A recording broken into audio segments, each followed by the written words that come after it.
नमस्कार, आदाब, Sat Sri Akal. Welcome to icons of Bharat, योग्य भारत, सफल भारत। फ्रीडम ऐप और एनडीटीवी इंडिया की ये प्रस्तुति आइकन्स ऑफ भारत एक प्रयास है कि घर पे बैठे लोगों को हम प्रेरणा दे सकें और उन्हें आत्मनिर्भर कैसे बने ये सिखा सकें।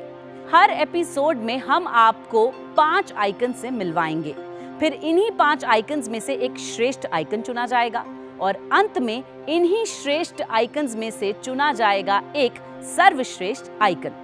इन श्रेष्ठ और सर्वश्रेष्ठ आइकन को चुनने में हमारी जूरी हमारी मदद करेगी। श्री आनंद कुमार जी, सुपर 30 प्रोग्राम वाले हमारे favourite maths guru. Youth icon MBA chai wala Prafull Billore ji. Stay hungry stay foolish book की author Rashmi Bansal ji. Mentor on a mission Shri Shrikant Shastri ji. बहुत बहुत स्वागत है आप सभी का आइकन्स ऑफ भारत के इस नए एपिसोड में। जब भी हम किसी श्रेष्ठ आइकन को चुनते हैं तो हम उनकी कहानी में क्या देखते हैं, वो क्या फैक्टर है जिसके बाद आप ये निर्णय लेते हैं कि ये होंगे हमारे श्रेष्ठ आइकन। हम लोग देखते हैं कि कोई भी अपनी कहानी जब बताते हैं तो उनमें कितनी कठिन परिस्थितियों से लड़ने की क्षमता है।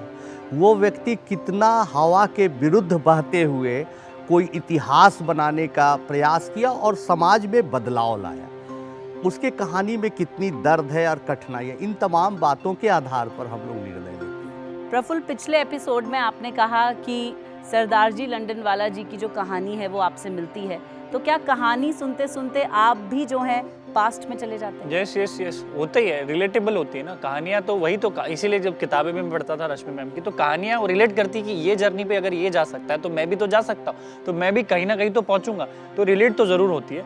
रश्मि जी, क्या आपका दिल करता है कि आपने जो कहानियाँ इस मंच पे सुनी उन पे अब आप कहानियाँ लिखें? मैं हमेशा 2-3 चीज़ें देखती हूँ। एक तो ये है कि उनमें जुनून हो, जिसे हम कहते हैं पैशन।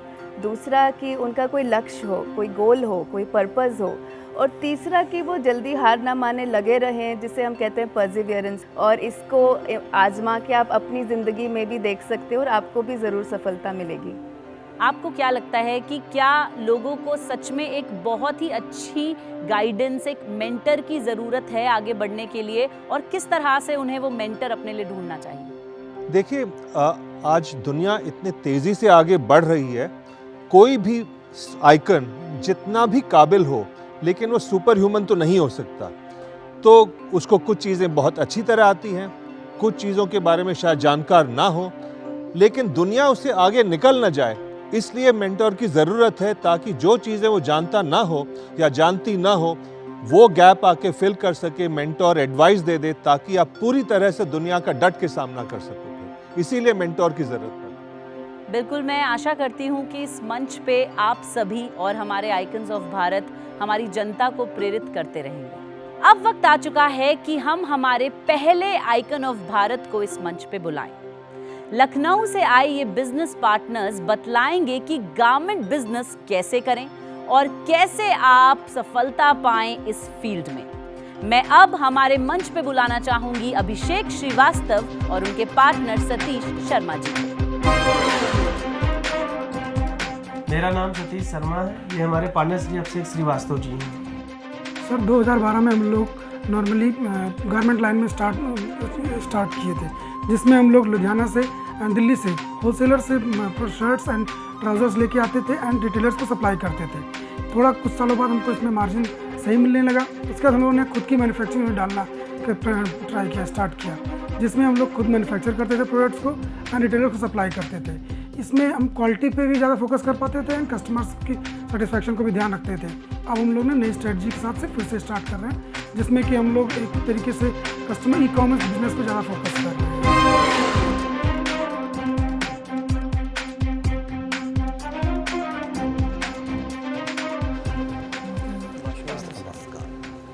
अभिषेक जी और सतीश जी दोनों का इस मंच पर स्वागत है।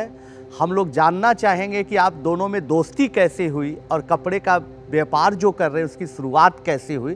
कहानी सुनने के लिए हम लोग आपसे इंतज़ार कर रहे हैं। सर मेरा नाम अभिषेक श्रीवास्तव है, मैं लखनऊ का निवासी हूँ।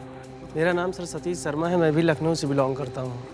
सर हम लोग 2012 में हम लोगों ने अपनी कंपनी स्टार्ट की थी डार्बल टेक्सटाइल के नाम से। जिसमें पहले स्टार्टिंग में शर्ट्स हो गए एंड टी शर्ट्स हो गए, इन चीज़ों को स्टार्ट किया था। साथ में ये हमारे मतलब ऑफिस के बगल में ही रहते थे, तो हम लोग आपस में बातचीत कर रहे थे कि हाँ किस तरीके से स्टार्ट किया जाए कुछ काम को। बट फंड्स ना होने की वजह से बहुत ज़्यादा नॉर्मल फंड से हम लोग सोचे कि स्टार्ट कैसे करें। बट स्टार्टिंग में कई सारी प्रॉब्लम्स रहती थी, क्योंकि जैसे हम लोगों ने देखा कि ज़रूरत क्या है लोगों को, वहाँ पे रिटेलर्स हैं, वहाँ पे उन सबको मोस्टली माल लेने के लिए लुधियाना या दिल्ली की होलसेल मार्केट में आना पड़ता था, काफ़ी टाइम लॉस होता था। हमने इस चीज़ों को ओवरकम करने के लिए हमने सोचा कि क्यों ना हम खुद जाके दिल्ली से या लुधियाना से इन सब जगह से स्टॉक परचेज़ करते हैं और डायरेक्ट रिटेलर्स को सप्लाई करते हैं। इसमें सर हम लोगों ने पहले स्टार्टिंग में 50,000 रुपये से स्टार्ट किया, एक छोटा स्टार्ट किए थे, बहुत ज़्यादा फंड्स भी नहीं थे, तो उसी चीज़ों को मैनेज करना पड़ता था। बाकी जो यहाँ पे जो बड़े बड़े होलसेलर्स होते हैं वो सब क्रेडिट पे भी मतलब स्टॉक देते हैं रिटेलर्स को। अभिषेक जी ये बताएं कि आप बिजनेस में उतरे क्यों, मतलब पहले आप नौकरी कर रहे थे या फिर आपके बिजनेस फैमिली है, ये आइडिया आपको कहाँ से आया कि मैं अपना ये व्यापार शुरू करूँ? हम लोगों ने सोचा कि हमारे यहाँ कोई मतलब सभी लोग नौकरी करते थे, कोई बिज़नेस में नहीं आया था। बट मेरी स्टार्टिंग से थी, मैंने MBA किया है, तो मुझे पहले से सोचा था कि हाँ मतलब मैं कुछ बिज़नेस करूँगा, मतलब कुछ लोगों को रोज़गार भी दूंगा, अपने अंदर रख के किसी के मैं सोचा कि जितना ज़्यादा हो सकता कि अर्न करने के लिए, नए नए आइडियाज़ को मतलब स्टार्टअप करने के लिए।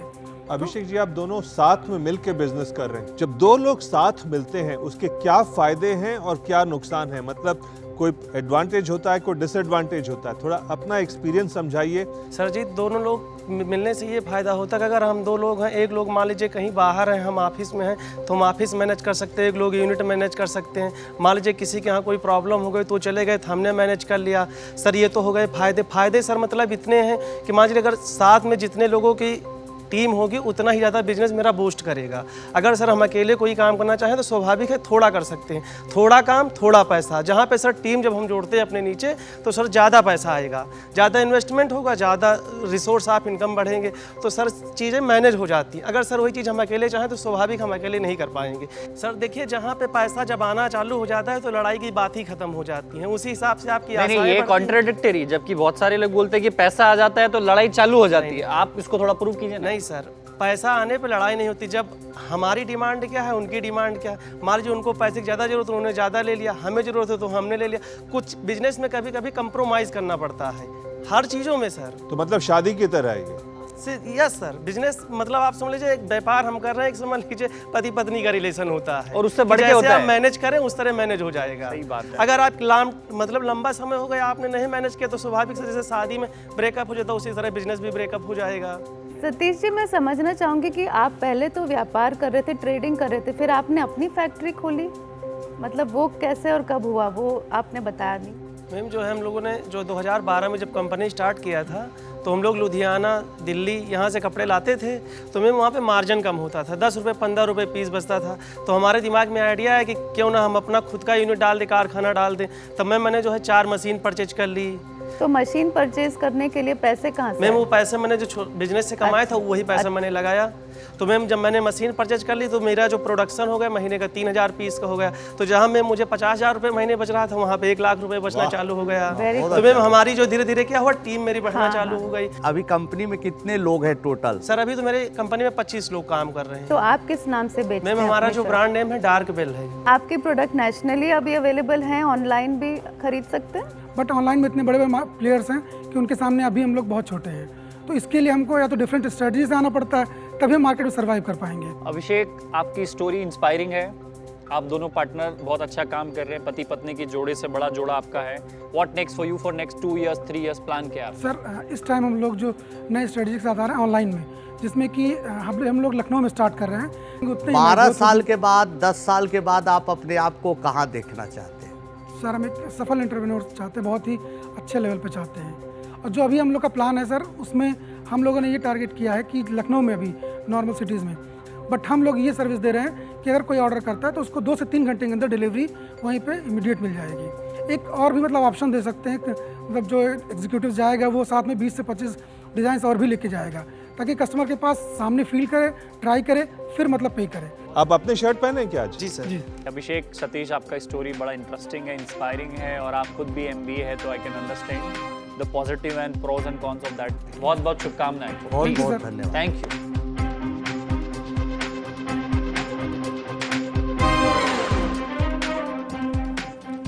दुनिया भर में रेडीमेड कपड़ों का बाजार 2020 में करीब 69 लाख करोड़ रुपए था। वस्त्र उत्पादन के व्यापार में औसतन 10 से 20% मुनाफा होता है।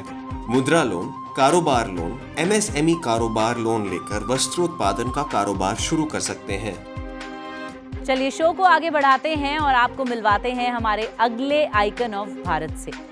कार्ड छपवाने हो या इलेक्शन का मैनिफेस्टो, इनके शहर में सभी आलिम भाई की प्रिंटिंग प्रेस पर आते हैं।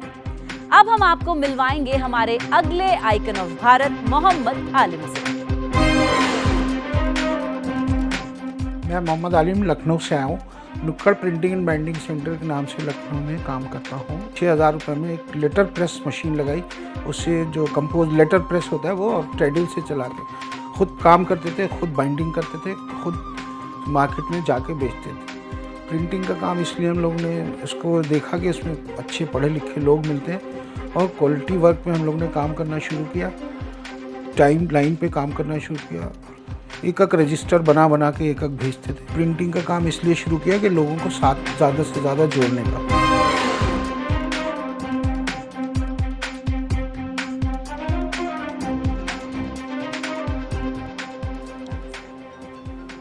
आलिम भाई आदाब, इस मंच पर आपका स्वागत है। हम लोग चारों आपकी कहानी सुनने के लिए उत्सुक हैं। बताइए आपकी कहानी। मैं बहुत गरीब परिवार से, मेरे फादर जो थे कंडक्टर थे UPSRTC में, मैं उनका बेटा हूँ। मेरे 7-8 भाई बहन थे, तो उससे खर्चा वर्चा पूरा नहीं होता था हम लोगों का। तो फिर हम लोग न्यूज़पेपर, पापा मेरे हम लोगों को पढ़ा नहीं पाते थे, तो न्यूज़पेपर एक आता था इंग्लिश का, नेशनल हेराल्ड टाइप का, तो उसी को पढ़ा के सीखते थे। तो ऐसे ही उनके एक दोस्त आते थे, कहने लगे क्यों ना यार इन लोगों को प्रिंटिंग में डाल दो, क्योंकि इसलिए इसमें महल्ले में बहुत लोग, बेगारी बहुत है और अपने भाई बहनें भी हैं बहुत।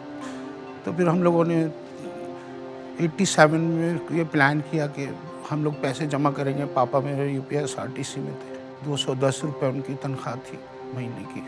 फिर उसके बाद हम लोग ने पैसे 3 साल जमा किए। फिर हम लोग ने एक लेटर प्रेस का टिडिल मशीन ख़रीदा, उससे छापना शुरू किया।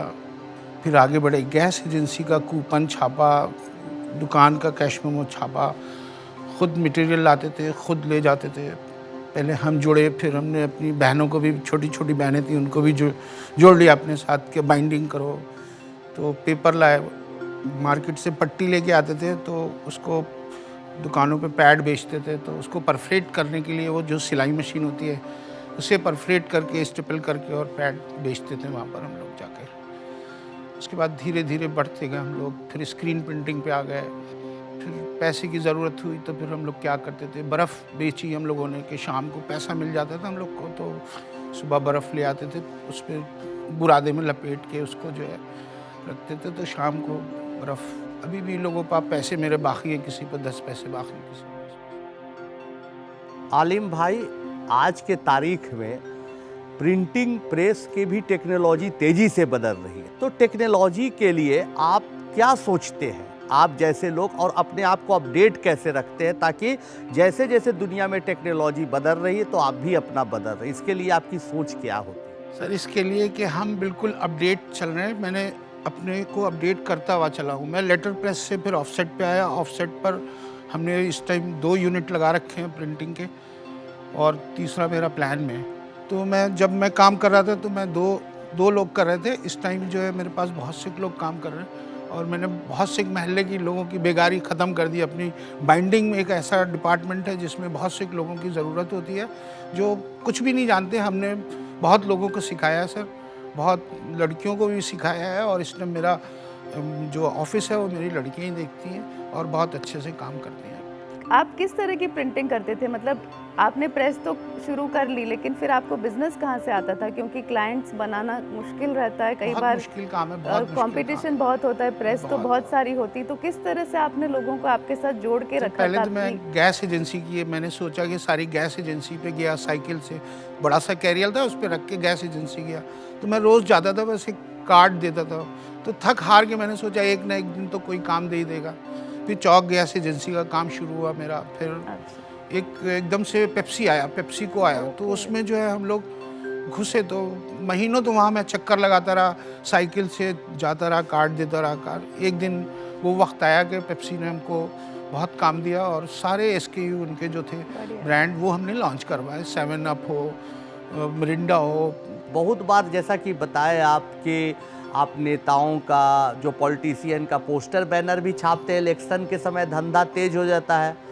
क्या करते हैं जब कोई नेता आता है, लीडर आते हैं, लोग पार्टी वाले और कहते हैं मेरा छाप दीजिए, क्या पहले पैसा एडवांस लेते हैं या कई बार ना लेने के एडवांस चक्कर में पैसा वसूलना आपके लिए कठिन हो जाता है? तो आप कैसे वसूलते हैं लीडर से पैसा?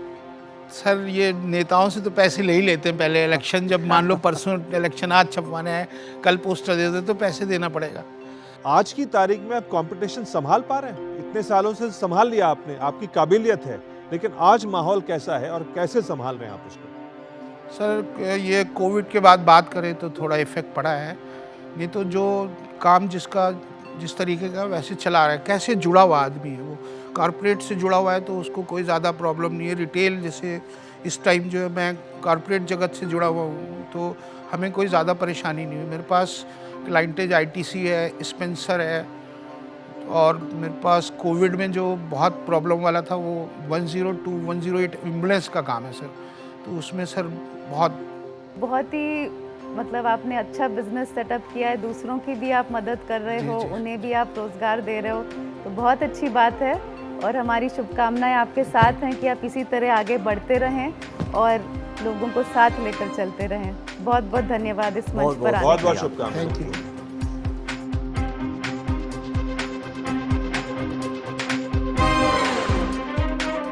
प्रिंटिंग प्रेस उद्योग 22,500 करोड़ रुपए से ज्यादा। इस कारोबार में औसतन 30 से 50% का मुनाफा। MSME लोन, कारोबार लोन लेकर प्रिंटिंग प्रेस का कारोबार शुरू कर सकते हैं।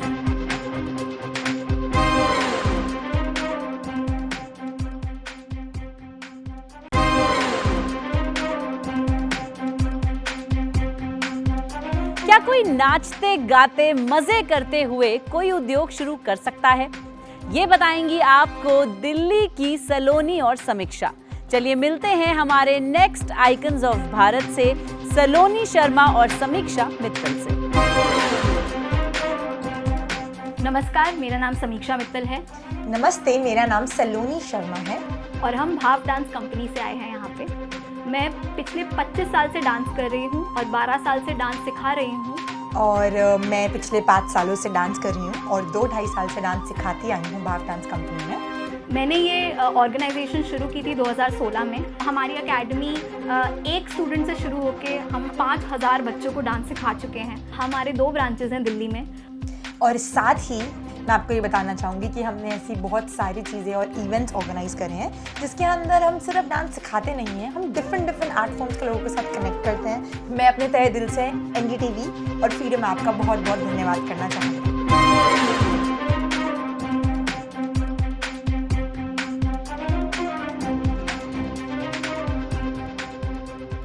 नमस्ते जजेस। सलोनी एंड समीक्षा, आपका बहुत बहुत स्वागत है आइकन्स ऑफ भारत में। प्लीज़ आपकी कहानी बताइए। मेरा नाम समीक्षा मित्तल है। मैं फाउंडर एंड डायरेक्टर भाव डांस कंपनी से हूँ। नमस्ते जजेस, मेरा नाम सलोनी शर्मा है और मैं भाव डांस कंपनी में मार्केटिंग हेड और कंपनी मेंबर की तरह काम करती आई हूँ पिछले 5 सालों से। So what's your company all about? Please tell the story. When did you start and everything? कब चालू किया और ये सब बताइए। हाँ जी, तो भाव डांस कंपनी के बारे में अगर मैं आपको थोड़ा सा बताऊं तो जैसे कि आपको पता है कि it's a dance company, it's not a dance academy. और स्पेशलिटी ये है कि हमारे पास सारे डिफरेंट स्टाइल्स के लोग हैं, स्टूडेंट्स हैं, टीचर्स हैं। एंड ये अकेडमी और ये कंपनी जैसे कि आप देख रहे हो, it's not just related to dancing. हमारा मेजर एम है कि हम अपने आप को as an event, as a dance event management company भी इस्टेब्लिश करते आए हैं। बिकॉज ऐसी बहुत सारी चीज़ें हैं जो सिर्फ एक डांस अकेडमी नहीं कर सकती, बट एक डांस कंपनी ज़रूर कर सकती है। तो बस हम यही चीज़ें करते आए हैं। हम क्लासेस देते हैं स्टूडेंट्स को of all age groups, no age bar. अगर हमारी क्लास में एक 10 साल की बच्ची है तो एक 40 ईयर ओल्ड लेडी भी है। और कोई स्टाइल रिस्ट्रिक्शन नहीं है, कोई जेंडर रिस्ट्रिक्शन नहीं है, एवरीवन इज़ वेलकम। तो इस तरीके की हमारी एकेडमी है दिल्ली के अंदर, रोहिणी सेक्टर 9 के अंदर। और हम लोगों के पास एक वैरायटी ऑफ टीचर्स है। तो अगर एक टीचर हमारा जैज़ इंस्ट्रक्टर है तो दूसरा टीचर हमारा वैकिंग इंस्ट्रक्टर है और तीसरा टीचर हमारा कथक इंस्ट्रक्टर है। सो यू नो अब बहुत सारे स्टाइल्स और साथ ही साथ बहुत सारे इवेंट्स हम ऑर्गेनाइज करते हैं जिसके अंदर हम डांस कम्युनिटी में इन्वॉल्व रहते हैं। नॉट जस्ट ये कि यू नो जो लोग इस्टेब्लिश हो रखे हैं, बहुत अच्छे अच्छे जगहों पे डांस सिखा रहे हैं, सिर्फ उनको नहीं, जबकि जो यंगस्टर्स हैं जो चाहते हैं, उनको उनके अंदर पैशन है, फायर है, उन्हें कुछ करना है, बट वो भी कंफ्यूज है कि कहाँ करें, कैसे करें। ये नाम कहाँ से आया भाव? भाव का मतलब होता है एक्सप्रेशन, कुछ एक्सप्रेस करना, एंड भाव रस जो हमारा नाट्य शास्त्र में है उसमें इसका सबसे पहले भरत मुनि ने उपयोग किया है, लिखा है, बताया उसके बारे में। और जब ये मैं आपको कुछ फ्लैशबैक में ले जाऊंगी, जब ये डांस एकेडमी, डांस कंपनी शुरू की थी तो उसका थॉट क्या था, एंड वहीं से आपको नाम का मतलब और हमारा ऑब्जेक्टिव सब समझ में आएगा। मैं 25 साल से डांस कर रही हूँ, 12 साल से डांस सिखा रही हूँ और पिछले 6 सालों से अब मैं एक डांस एंटरप्रेन्योर हूँ, जो कि बहुत ज़्यादा टफ लगता है मुझे खुद से, क्योंकि बैलेंस करना बिजनेस और पैशन थोड़ा सा डिफ़िकल्ट होता है। हम लोग कुछ डांसर्स थे, हम लोगों ने मिलके सोचा कुछ डांस क्लासेस स्टार्ट करते हैं। एक उस ड्रीम से स्टार्ट हुआ कि एक जगह, इंफ्रास्ट्रक्चर डज नॉट मैटर कि इंफ्रास्ट्रक्चर है या नहीं, एक ऐसी जगह जहाँ पे लोग डांस सीखें, डांस सिखाएं, डांस के साथ ग्रो करें, वो एक थॉट, जो भाव है अपना, जो एक्सप्रेशन है, उसको एक्सपीरियंस कर पाए। भारत में शादियां जितनी होती हैं कहीं और नहीं होती, बिग फैट इंडियन वेडिंग वहीं से आया है। बिल्कुल। उस मार्केट को आपने टैप किया है क्या? बिल्कुल, हमारी एक पूरा एक वेडिंग कोरियोग्राफी का एक विंग है, तो ये मार्केट टैप करना बहुत ज़रूरी था। इसके लिए हमें, जो कि क्योंकि मैं एक बहुत ट्रेंड जैज़ डांसर हूँ, बैले डांसर हूँ, तो मेरे लिए इट वॉज वेरी डिफिकल्ट उस टाइम पे ये समझना कि हाँ ये भी एक मार्केट है जिसको मुझे टैप करना बहुत ज़रूरी होगा, बिकॉज अकेले रेंट निकालना बहुत आसान बात नहीं होती, शुरू में तो बिल्कुल भी नहीं। बट येस, इतने लोग हैं जिनको अपने आसपास वाले लोगों की शादियों में डांस करना है और अच्छा लगना है, तो वो आते हैं हमारे पास। हम उनको जैसे जितनी पैशन से हम एक क्लास में डांस सिखाते हैं, उतनी ही पैशन से हम उनको वेडिंग के लिए भी डांस सिखाते हैं। वेडिंग कोरियोग्राफी करना, डांस कोरियोग्राफी, उस मार्केट को टैप करना बहुत इंपॉर्टेंट है। नो मैटर कितना भी कितना भी हम बैले, जैज एंड ऑल जो स्टाइल स्पेसिफिक चीजें हम करते हैं, उसमें हम कितना मर्जी लिमिटेड रहे। शादी में तो वो एक घूंघट वाला ही चलेगा ना। यस एग्जैक्टली, लोगों को चिल करना है, लोगों को मजे करना है। सर अब तो ट्रेंडिंग सॉन्ग्स भी आ गए हैं और चैलेंज करने के लिए आते हैं हमारे पास लोग। जब आपने ये शुरू किया तो आपके घर में भी थोड़ा सा मतलब सवाल पैदा हुआ होगा कि भाई इसमें पैसे बनेंगे कि नहीं, इसमें कोई फ्यूचर है कि नहीं। तो ज़रा बताइए कि अगर कोई और बच्चे भी या आपको देख के ऐसा कोई काम करना चाहें, अपनी हॉबी को बिजनेस में बनाना चाहें, तो क्या क्या रास्ते में क्या क्या चैलेंजेस आएंगे? मैम बिल्कुल, आई थिंक सबसे पहली चीज़, जो जब मैं एकेडमी रन करती थी, सिर्फ स्टूडियो रन करती थी, तो अगर कोई मेरे घर के आसपास कोई लेडीज़ आती थी वहाँ पे, तो सबसे पहला उनका ये क्वेश्चन होता था, आप डांस करते हो, आप डांस सिखाते हो, आप इस प्रोफेशन में कैसे हो?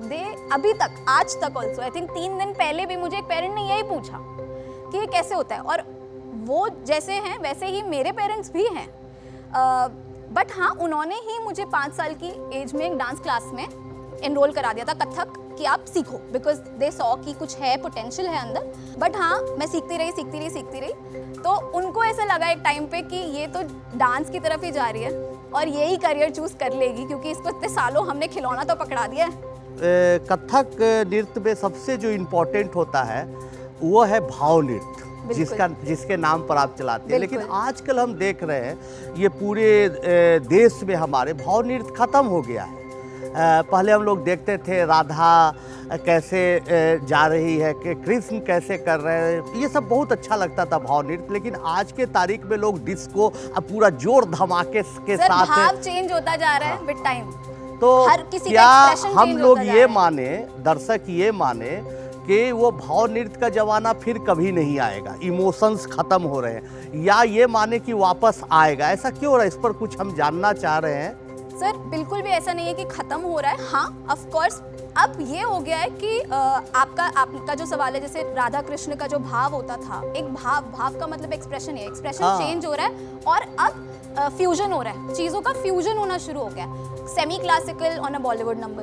टैंगो म्यूजिक पे कोई कथक करके दिखाता है आपको, इतनी अलग अलग चीजें। लेकिन हमारा तो मानना है और सजेशन भी है ये टीचर कि आपको कथक नृत्य को ही बेस बनाना चाहिए और देश में मुहिम चलाना चाहिए। जो वो 3 ताल नादिन दिन्ना नादिन सर, वो दिन्ना भी है, पर हमारे- घुंघरू जो थे उसकी आवाज की बात ही को, तो उसको उस ट्रेडिशन को जिंदा करने के लिए भी बिल्कुल। प्रयास जरूर करिए। सर, मेरा बिल्कुल। अच्छा आपको एक एडवाइस है। हमारे यहाँ पे वीकेंड्स पे सैटरडे संडे को हमारे दिन की शुरुआत ही ये ऐसे कथक होती है से ही जैसे आप होती है। बोल रहे हो। हम नमस्कार करते हैं आके, छोटी छोटी एज की हमारे पास स्टूडेंट्स भी है और बड़े एज के भी हैं। आनंद जी देखिए किसी और लेवल पे है, आपके वेवलेंथ पे है, लेकिन दुनिया में हम जैसे काफी लोग हैं जिनके दोनों पैर चलते ही नहीं है। तो ये श्रीकांत sign सर up करना है, मालूम है। श्रीकांत सर ये मुझसे कह रही थी बैक स्टेज पे कि जूरी को जो है कुछ स्टेप्स सिखाना चाहते Yes. हैं। देखिए अगर ऐसा, आपने non-dancing अगर की आप बात- करेंगे कोशिश करेंगे ये शो कोई देखेगा नहीं। नहीं नहीं ये I am कह रही sure थी। नहीं नहीं, फिर भी कर कुछ लोगे। दिखाइए जरूर, भाव नृत्य कुछ 10 सेकंड 20 सेकंड कुछ दिखाइए सर जरूर। हम पक्का दिखाएंगे, आपके साथ दिखाएंगे, आइए एक बार। चलिए कोशिश। चलिए सब लोग चलते हैं। आनंद जी आइए। कोशिश करेंगे तो सब हो नहीं, सकता नहीं, है। कला है, सब लोग चलना चाहिए। आइए मेरे स्टेज पे आज। Okay let's go. वो इम्पोर्टेंट है इस तो सर्कल तो नहीं बन सकता, फिर मैं यहाँ खड़ी हो जाती हूँ, आप दोनों आ रहे हो, हम यहाँ आ जाएंगे। आप यहाँ आ जाइए। आप अपना राइट हैंड ऊपर कर लीजिए, राइट हैंड ऊपर कर लिया। अब यहाँ से फिस्ट बना लीजिए, इजी, आसान अभी तक। बहुत आसान है। यहाँ से इसको जैसे हथौड़ा को मारते हैं, हथौड़े को बॉल पे मारते हैं, बिल्कुल वैसे 1 2 3 4 done. Now raise the other hand, ये हाथ नीचे आ जाएगा। अब यहाँ से हम 4 बार करेंगे, 5 6 7 गो। 1 2 3 4 इजी। 1 2 3 4 now 2 times. 1 2 1 2 एंड 1 2 क्या बात है। 1 2 वेरी नाइस। Thank you. आपकी स्टेप का नाम जो आपने बोला है इसका नाम है Reebok. Thank you thank you so much. Thank you. All the best.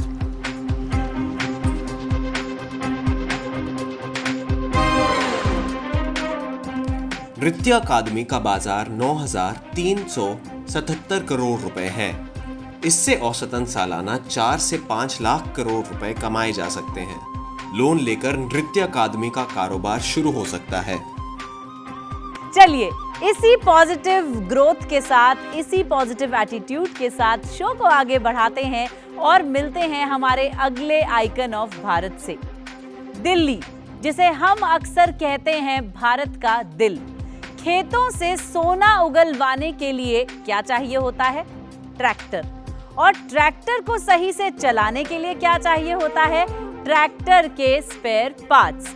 तो अब हम आपको मिलवाएंगे हमारे अगले आइकन ऑफ भारत से जो करते हैं ट्रैक्टर स्पेयर पार्ट बिजनेस। चलिए मिलते हैं दीपजोत सिंह रेखी जी से। हेलो गाइस, मैं हूँ दीपजोत सिंह रेखी। मैं एक MBA स्टूडेंट हूँ न्यू दिल्ली से एंड मैं एक ट्रैक्टर स्पेयर पार्ट्स इंडस्ट्री से हूँ। So guys, tractor spare part industry से हमारा बहुत पुराना नाता है क्योंकि हमारा फैमिली बिजनेस भी इसी में था। लेकिन जब से मैंने ये इंडस्ट्री ज्वाइन करी, हमने बहुत सारे फार्मर्स को न्यू सोर्स ऑफ इनकम दी, उनको सप्लायर्स बना के, जिनके पास कम पैसा है उनको भी एक बिज़नेस करने का तरीका दिया और जिनके पास थोड़ा बहुत पैसा रहता है उनको शॉप्स भी खोल के दिया ऑल ओवर इंडिया। एंड हम बहुत ही सक्सेसफुल सुखो brand Ford Farmtrac parts dealer है इंडिया में। और मैं बहुत ही थैंक करता हूँ फ्रीडम ऐप को और NDTV को मुझे प्लेटफॉर्म देने के लिए और ज़्यादा से ज़्यादा लोगों को इस बिज़नेस से जुड़ने के लिए इंस्पायर करने के लिए।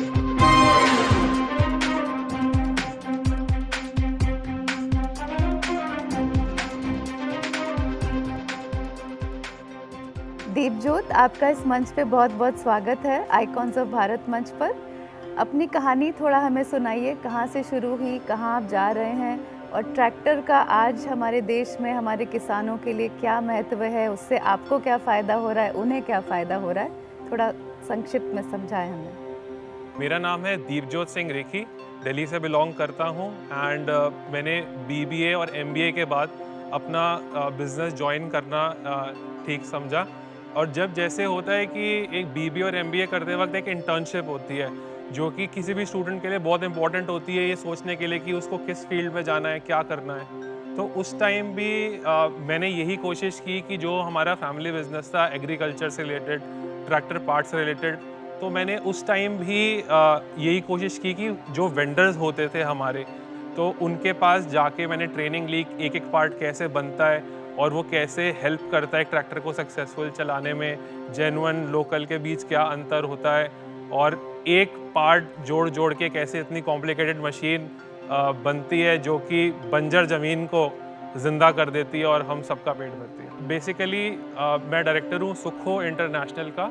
हमारी जो इंडस्ट्री है, जैसे एक ये ट्रैक्टर है, आपको शायद ना पता है, कॉमन मैन को ना पता हो, लेकिन इसमें 7,000 से ज़्यादा पुर्जे एक ट्रैक्टर में लगते हैं, एक कंपनी के ट्रैक्टर में लगते हैं। सो जो हमारी कंपनी है सुखो इंटरनेशनल, ये इतने सालों से 4 ट्रैक्टर के पुर्जे जितने स्पेयर पार्ट्स हैं इसमें होलसेल करती थी। लेकिन हमारा जो बिज़नेस मॉडल था वो बहुत ही पुराना और आउटडेटेड था। तो जो भी मैंने स्टडीज़ करी थी उन सब को मैं गैदर करके जब अपने बिज़नेस में एंटर किया तो मेरे को वो इतना डिफ़िकल्ट लगता था कि जैसे समझ लो एक छोटे बच्चे को बोला हो कि फर्स्ट टू लेके 12th क्लास की पढ़ाई आप पूरे एक ही बारी में कर जाओ। तो मुझे एक बात बताइए, ट्रैक्टर स्पेयर पार्ट्स को आगे ले जाकर कभी आपने ये एम्बिशन रखा है कि मैं ट्रैक्टर खुद बनाऊंगा एक दिन? जी हाँ, ऐसी बहुत सारी सक्सेस स्टोरीज़ हैं जो एक सक्सेसफुल कंपनीज़ हैं और एक्सपोर्ट भी कर रहे हैं ट्रैक्टर्स अपने ब्रांड नेम से। हाँ, तो डेफिनेटली अपने इंडस्ट्री से जब कोई इतने बेस से उठ के इतने टॉप तक पहुँचते तो डेफिनेटली हम भी उनको आइडलाइज करते हैं कि हम भी उनको फॉलो करें।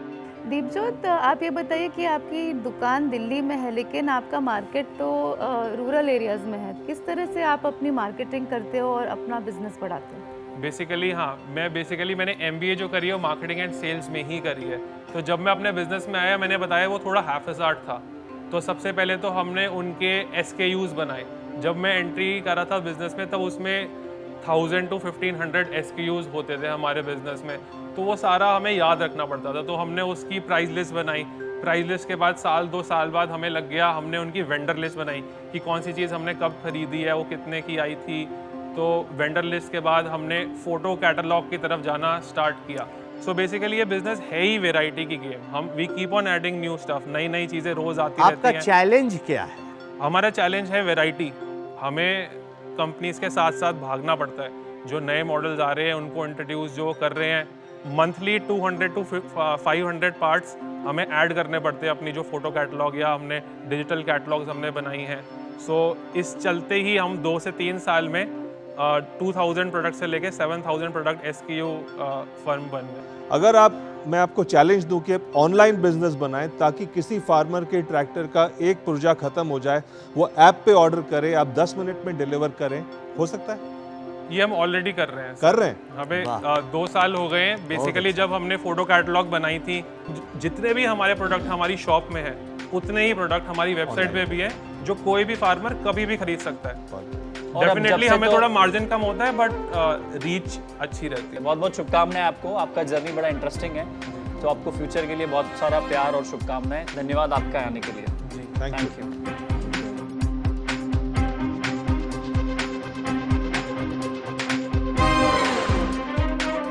ट्रैक्टर के पुर्जों का बाजार 59.4 लाख करोड़ रुपए।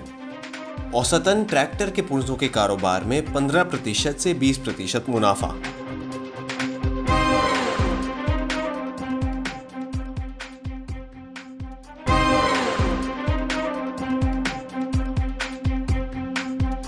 आगे बढ़ते हैं और आपको मिलवाते हैं हमारे अगले आइकन्स ऑफ भारत से। हैदराबाद से आए ये बिजनेस पार्टनर्स की जोड़ी तेल तो निकालती है लेकिन एक अलग तरीके से। जी हाँ, बड़ी इंटरेस्टिंग है इनकी कहानी। चलिए बिना किसी देरी के आपको मिलवाते हैं M बसवराज और उनके पार्टनर श्रीनिवास रेड्डी जी से। नमस्ते, मेरा नाम श्रीनिवास रेड्डी, मेरा पार्टनर का नाम बसवराज। हम दोनों ने स्कूल में टीचर की नौकरी कर रहे थे। मैं जो स्कूल में नौकरी कर रहा था वहाँ पे 2nd क्लास से नीचे 6 लोगों को डायबिटिक था। तब से मेरी सोच ये थी कि अच्छी फूड कैसा बनाई जाए। तो 7 साल से मैं खेतीबाड़ी में आया हूँ। हम मिलेट की खेती कर रहे हैं और साथों साथ कच्ची घानी भी लगाए हुए हैं। हम इस चीज़ को आगे ले जाने के लिए लोगों को ट्रेनिंग भी मुफ्त में दे रहे हैं। अब तक 300 लोग को ट्रेनिंग दिए हैं और वो भी कच्ची घानी लगाए हैं। हमारे को यहाँ बुलाने के लिए NDTV को और फ्रीडम ऐप को धन्यवाद करता हूँ।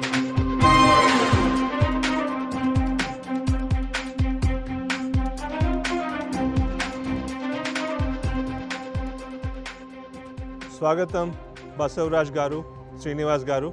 हम सबको आपकी कहानी बताइए। हम एक गांव से आए हुए हैं, तेलंगाना स्टेट से, महबूब नगर ज़िला से आए हुए हैं। मैं पहले टीचर की नौकरी करता था, 15 साल टीचिंग फील्ड में था। जब टीचर की नौकरी कर रहा था 2004 पे हमारे स्कूल में 6 डायबिटिक पेशेंट्स होते थे 7 साल के नीचे। मैं जब से मेरी सोच ये थी कि मेरे जब बच्चे होंगे उनको मैं हेल्थ दूंगा, वेल्थ वो कमा लेंगे, वो कोशिश मेरी पहले से थी। वो कोशिश में मैं 2016 में फार्मिंग शुरू किया। मेरी तो खेतीबाड़ी फैमिली से नहीं हूँ मैं, फिर भी कोशिश कर रहा था। जब खेतीबाड़ी करना शुरू किया 15 साल जो मैंने कमाया था 1 साल में सारा घुमा लिया, मगर ज्ञान मिला, अच्छे अच्छे लोगों से मिलना हुआ, खेतीबाड़ी सीख ली। खेतीबाड़ी करते करते हमारे पास पानी की बहुत दिक्कत है, ड्राउट एरिया है, कम पानी से होने वाली मिलेट उगाना शुरू किया। 3 साल पहले हम कच्ची घानी इसलिए शुरू की थी कि खुद के लिए अच्छी तेल खा सके और अपने रिश्तेदार को, फ्रेंड्स को अच्छी तेल देने की मकसद से एक घानी शुरू की। उनसे अच्छा मार्केट होने लगा, तब चल के हम तो पहले तो पैसे घुमा लिए थे, थोड़ा बहुत बाहर से खर्चा लाके ये शुरू किए और नंबर बढ़ाए धीरे धीरे। 1 से अभी तो हमारे पास 6 है, 2 महीने में चल के 10 हो जाएंगे। हमारे पास जब तेल की डिमांड एंड सप्लाई में बहुत दूरी है, तो हम जितना डिमांड है उतना तो प्रोड्यूस नहीं कर सक रहे हैं, धीरे धीरे बढ़ाने की कोशिश कर रहे हैं। तो अभी आपका बिजनेस कितना बड़ा है, कितना तेल बनाते हैं, कितने बैल आपके पास हैं? हम तो खुशी की बात यह है कि हम गांव में एम्प्लॉयमेंट दे रहे हैं। गांव में 2 लोगों को, एक गानी से 3 लोगों को एम्प्लॉयमेंट मिलता है और 2 बुल्स को भी। हमारे पास 15 लोग काम कर रहे हैं और 22 बुल्स काम कर रहे हैं। अच्छा, पैसों का गणित बताओ ना, पैसों का गणित क्या है इसमें? कितना बचता है, पैसा कमाते कितना हो, क्या चलता है? एक गानी से, एक कच्ची गानी से आप आराम से 25,000 कमा सकते हैं सब महीने जाके, का? पर महीने में, पर मंथ। तो अभी घड़ी कितनी है आपके पास टोटल? 6 है। अच्छा, मतलब 1.25 लाख 1.5 लाख के आसपास का हाँ, पैसा आप लोग आसपास हम बना रहे ले रहे हैं। हैं। खर्चा काट के कि खर्चे के साथ? सब जाने के बाद। Very good. अभी वर्क कैसा डिवाइडेड है? आप क्या करते हैं, ये क्या करते हैं? पूरा ప్రొడక్షన్ మొత్తం నేను చూసుకుంటాను. Marketing and raw material purchasing, sales అన్ని ये प्रोडक्शन में देख लेता है, ये गांव पे रहता है, ये प्रोडक्शन में देखता है। मैं शहर में रहता हूँ, पास में 36 किलोमीटर पास में रहता हूँ, शहर में महबूब नगर ज़िले में रहता हूँ। मार्केटिंग और प्रोक्योरमेंट का काम मैं देखता हूँ। अच्छा, ये बताइए मास्टर साहब कि पहले तो आप टीचिंग करते थे, बच्चों को पढ़ाते थे, वो भी बहुत अच्छा काम है कि आप बच्चों को टीच कर करके उनको पढ़ा के देश को बदल सकते हैं। तो आपको ये आइडिया आया भाई उनका हेल्थ को लेके, तो आपको अफसोस कभी कभी नहीं लगता है कि हम टीचिंग छोड़ दिया? टीचिंग जैसा हमारी पैशन थी, वैसे भी फार्मर को भी टीच करने का पैशन से इधर आ गए। क्या बात है, बहुत बढ़िया, बहुत बढ़िया, बहुत बढ़िया। तो अगर कोई किसान या कोई भी ऐसी कच्ची घानी अपने गांव में लगाना चाहे तो कैसे कर सकते हैं? इसकी टेक्नोलॉजी जो है वो हमारी भारतीय टेक्नोलॉजी है जिसे हम भूल चुके हैं। तो मतलब क्या आपने अपने हाथों से बनाया है या कोई कंपनी आपको प्रोवाइड करती है जो भी इसका इंस्टॉलेशन होता है, कैसे होता है? हम पहले जब कच्ची घानी लगाए तो कहाँ पे था, वहाँ पे जाके देख के वहाँ से मंगवाई है। आगे चल के अभी हम तो एक कारीगर को भी ये मॉडल पूरा सिखाए है। अगर ये तेल दुनिया में जाना है, इंडिया में अगर ये तेल होना है तो 13 लाख होना है, तो हम तो उतना नंबर नहीं कर सकते। इसलिए हम क्या कर रहे हैं, हम लोगों को ट्रेन कर रहे हैं। We wanted it to be decentralised, centralised करने की इंटरेस्ट टीचिंग का स्किल आप यहाँ यूज कर रहे हैं, बहुत बढ़िया। वो जो हम इसको आगे बढ़ाने के लिए महीने में 2 दिन हम फ्री ट्रेनिंग कर रहे हैं as a part of service. बहुत बढ़िया। तो एक कच्ची घानी कितने की मिलती है? उसकी जो इन्वेस्टमेंट मशीन कितना है, है? इन्वेस्टमेंट कितना है? అప్రాక్సిమేట్లీ 3 lakhs రూపీస్ అవసరం పడుతుంది. Shed, bulls and machine every month 500 litres oil extract చేయొచ్చు. 500 liters per month. In a month? In a month. Per month. Okay. By using 1 unit. By using one unit, One with unit. an investment of 3 lakh rupees, you can extract 500 liters of oil in a 1 month. 1 month. And how much does it cost? पैसा कितना बन जाएगा इसमें से? 25,000? एक unit का साल में कितना पैसा बनता है? 25,000 रुपए। एक साल में आप ब्रेक इवन हो जाएगा। ब्रेक इवन हो जाएगा ना, 25,000 महीने का। अच्छा बिजनेस है। तो ये सिर्फ घानी का इन्वेस्टमेंट कितना है? ये 1,20,000 से 30,000 तक हो जाएगा। उसको रिड्यूस करने के लिए क्या कर सकते हैं, जब हमारे पास ट्रेनिंग आएंगे, हम तो ये 2 दिन का ट्रेनिंग है, 2 दिन का ट्रेनिंग को 10 मिनट में, आधा घंटे में करने में तो थोड़ा आपकी ट्रेनिंग पाकर कितने लोगों ने अपनी कच्ची अब कहानी लगाई तक 300 लोगों को हम ट्रेन कर क्या चुके बात, हैं बहुत अच्छा, बहुत अच्छा। और उसमें अब तक एक 20 ऑलरेडी लग चुके हैं। 1-2 महीने में उसका नंबर 50 हो जाएगा। अच्छा, मुझे ये बताइए, आप सेल्स में बहुत अच्छे हैं, मार्केटिंग में बहुत अच्छे हैं, आपको बिजनेस पता है, प्रोक्योरमेंट करते हैं, तो ये 20 लोग आपके माध्यम से तेल बेचते हैं कि वो खुद अपनी दुकान चलाते हैं? हम ये सोच रहे थे कि अभी उनसे तेल लेंगे तो वो 1 दिन में 2 दिन में आदमी का वो नहीं मालूम होगा, रिलेशन तो लंबी होना चाहिए। अगर वो अडल्ट्रेट करेंगे तो हमारी रेप्यूटेशन खराब हो चले जाएगा। नहीं तो आई डोंट यू डू कि आप पहले तो सिखाओ, उनको बताओ, बिजनेस खड़ा करो, आप मैन हेड बन जाओ। नहीं, वो हम मार्केटिंग भी उनको सिखा दे रहे हैं। क्या बात मार्केट कैसा करना है वो भी सिखा कर रहे भला हैं। हो भला। वाह वाह, सबका बहुत अच्छा। कल्याण होना है। बहुत हमारे- बड़ा काम कर हमारा रहे हैं। जन कल्याण इरादा की है कि- काम है तो। हमारा इरादा है कि सबका कल्याण हो। तो अगर मैं बोलूँ कि कच्ची घानी का जो तेल है और जो हम लोग मार्केट सुपरमार्केट से खरीदते, तो ऐसा क्या अंतर है उसमें? जब हम तेल करते समय हम पानी को ऐड करते हैं। उसका लाइफ बढ़ाना है तो ये पानी को जो है ना धूप में रख के एवापोरेट करना है। मैं एक सवाल पूछना चाह रहा हूँ, तेल को कितने बार गर्म कर सकते हैं? आइडियली एक बार। ये एक बार करना है। तो वो पानी को हटाने के लिए लार्ज स्केल में वो क्या करेंगे, बॉयलर में डाल के पानी को हटाने की अच्छी कोशिश बात करते बोले, हैं कि इनका वो ज्ञान वहाँ ऑलरेडी वो हीट हो चुका है। आप जो सेकंड टाइम हीट करते हैं ना, कैंसर कणालु उत्पन्न होते हैं, what we can say, cancer होता है उससे। कैंसर होता है। हाँ, और अच्छी ऑयल सबको खिलाने की हमारी मकसद है। ये मकसद को लेके हम काम कर रहे हैं। And also we are using only steel tins for packing to avoid plastic. Only steel. इतनी चीज अच्छी चीज को हम कर रहे हैं, वो उसको प्लास्टिक में डालेंगे तो फिर वो उसका वैल्यू खत्म हो जाएगा हर ना। चीज पर ये ध्यान हर दे चीज रहे में हैं। बहुत बढ़िया। आप जैविक कर रहे हो। कोशिश कर रहे हैं कि दी बेस्ट दे सके। आपको जय हिंद भी बोलना पड़ेगा। हम प्रणाम भी कर देते हैं। Thank you sir, thank you. चलिए, बहुत बहुत धन्यवाद। धन्यवाद। Thank you. Thanks a lot.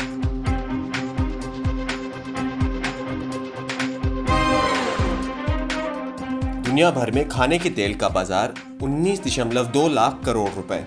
औसतन कच्ची धानी तेल के कारोबार में 35% से 40% का मुनाफा। MSME PMEG-P के लोन लेकर कच्ची धानी तेल मिल शुरू कर सकते हैं।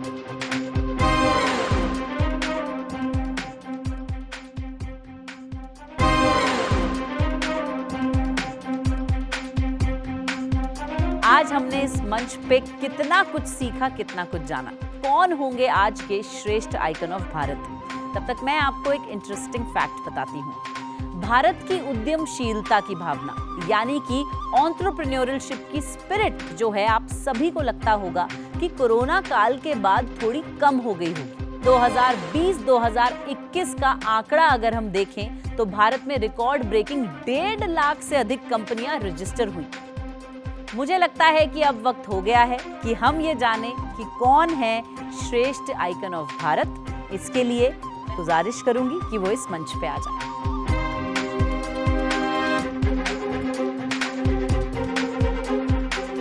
अब मैं मंच पे बुलाना चाहूंगी इस एपिसोड के सभी आइकन्स ऑफ भारत को।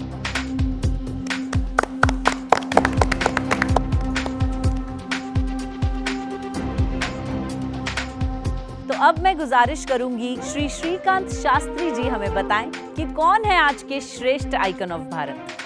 हर एपिसोड की तरह आज के एपिसोड में भी हमें बहुत ही एक्साइटिंग और इंटरेस्टिंग आइकन से मिलने का मौका मिला। बहुत मज़ा आया, हमें बहुत सीखने का मौका मिला। लेकिन फाइनली जब हम लोग बैठे साथ में डिस्कस किया तो हमने ये निर्णय लिया कि वो आइकन आज के श्रेष्ठ आइकन होंगे जो भारत के ग्रामीण क्षेत्र में परिवर्तन ला रहे हैं, लोगों को स्वस्थ बना रहे हैं। श्रीनिवास और बासवराज।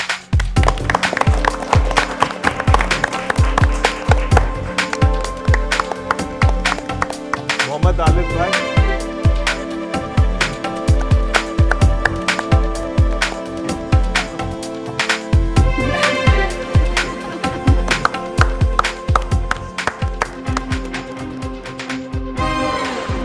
अब आप भी वोट कर सकते हैं अपने फेवरेट आइकन ऑफ भारत के लिए। फ्रीडम ऐप डाउनलोड कीजिए और वोट करके हमें बताइए कि कौन है आपके हिसाब से श्रेष्ठ आइकन ऑफ भारत। और आपके वोटों के आधार पे ये हैं पिछले एपिसोड के श्रेष्ठ आइकन। आज आइकन्स ऑफ भारत ने ये साबित कर दिया है कि चाहे आप एक डांस एकेडमी खोलना चाहते हो, चाहे एक प्रिंटिंग प्रेस, चाहे आपका गारमेंट मैन्युफैक्चरिंग बिजनेस हो या फिर आप लोगों को खिलाते हो स्वस्थ तेल, आप हर तरह से एक आइकन हैं। ट्रैक्टर स्पेयर पार्ट बिजनेस से लेकर ना जाने ऐसे कितने उद्योग हैं जो हर भारतीय शुरू कर सकता है। अगर आप भी एक लघु उद्योग करना चाहते हैं तो फ्रीडम ऐप डाउनलोड कीजिए और अगर आप अपनी कहानी इस मंच पे सुनाना चाहते हैं तो अपने आप को रजिस्टर कीजिए। मैं सिर्फ इतना कहना चाहूंगी कि इस शो के माध्यम से हम जुड़ना चाहते हैं हर एक भारतीय से और छूना चाहते हैं उनके दिलों को। एनडीटीवी इंडिया पर देखते रहिए आइकन्स ऑफ भारत। अब आपसे मुलाकात होगी अगले एपिसोड में, जहां पर हम लेकर आएंगे कुछ और प्रेरणा भरे आइकन्स ऑफ भारत। मैं हूं आपकी होस्ट सुगंध, लेती हूं इजाजत। दिस इज योर होस्ट सुगंध शर्मा।